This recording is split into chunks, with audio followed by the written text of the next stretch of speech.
Salut la compagnie, ravie de vous retrouver pour un nouveau Top 20 en souhaitant au passage une bonne fête à tous les papas. En 20e position, on dirait bien que ce sont les 5 légendes qui vont nous quitter. Elles étaient entrées dans le classement il y a déjà 10 semaines. Amitié sincère, c'est le titre de la comédie dramatique qui entre dans ce top à la 15e place. C'est un film français qui nous vient d'un duo de réalisateurs, François Prévost-Légony et Stéphane Archinard, deux grands admirateurs du cinéma de Claude Sautet, dans lequel ils ont puisé leur inspiration.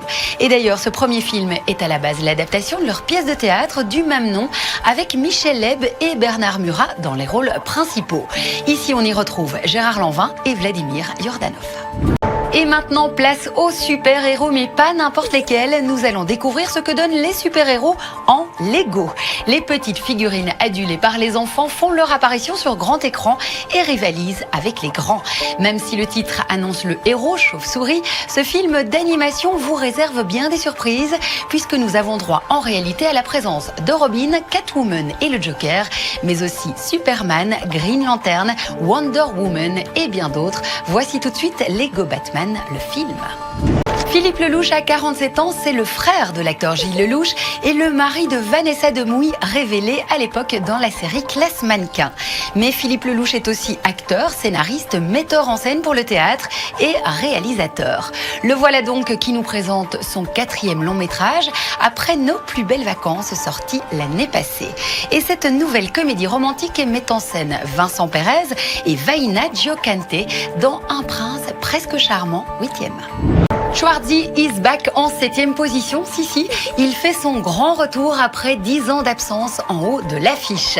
Comme vous le savez, entre-temps, Arnold Schwarzenegger était quand même devenu le 38e gouverneur de l'État de Californie aux États-Unis.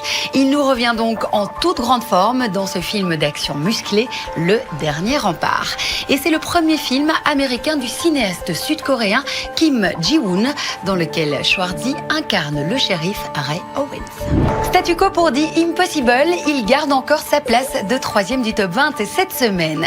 Il y a 5 ans, le réalisateur Juan Antonio Bayona réalisait un carton plein avec son premier long, un drame fantastique intitulé L'Orphelinat.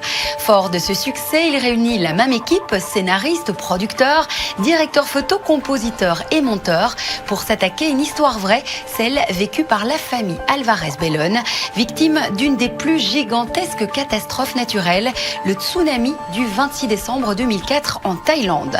On découvre leur histoire avec ces quelques images. Jessica Chastain est devenue une star incontournable à Hollywood.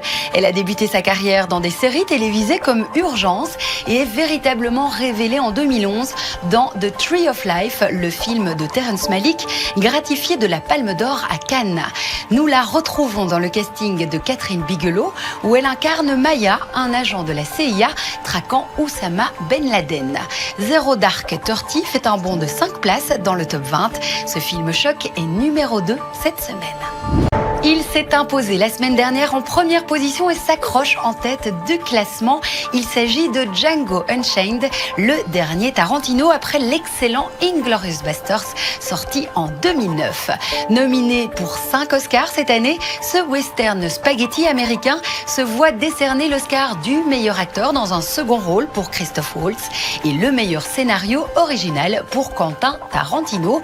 2 prix également reçus au BAFTA et aux Golden Globes. Un film qui nous plonge dans le sud des États-Unis, 2 ans avant la guerre de sécession, à l'époque des esclaves et des chasseurs de primes. Regardez. Et voilà, j'espère que ce nouveau Top 20 vous donnera quelques idées pour les prochains jours et soirées. Je vous souhaite une très bonne semaine cinéma à la maison et surtout, n'oubliez pas de fêter votre papa comme il se doit. Bisous, ciao.